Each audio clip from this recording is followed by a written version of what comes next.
All for One, après des centaines d'années à être passé pour le roi du mal, le plus grand méchant, au final on nous révèle qu'en fait tout ce qu'il a fait c'était juste pour avoir l'attention de son petit frère. C'était parce qu'il aimait son petit frère Yoichi. C'est tout ce qu'il voulait en fait. Tout ce qu'il voulait, c'est avoir son attention, qu'il le regarde avec ses propres yeux.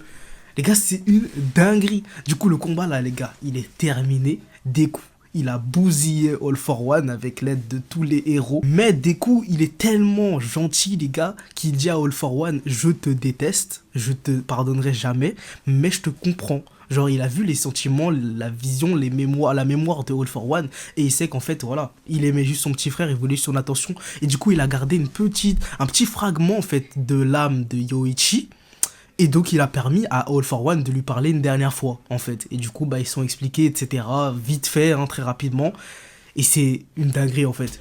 Les gars, l'épisode, il était incroyable. Dites-moi, franchement, je veux savoir ce que vous en pensez. Là, du coup, c'est limite la fin, en fait. C'est la fin de My Hero Academia, là. On a assisté, là, à une masterclass. Je n'ai pas les mots. Incroyable, les gars. Peut-être je suis sur la culture de l'instant, je sais pas, mais c'était incroyable. Dites-moi ce que vous en pensez.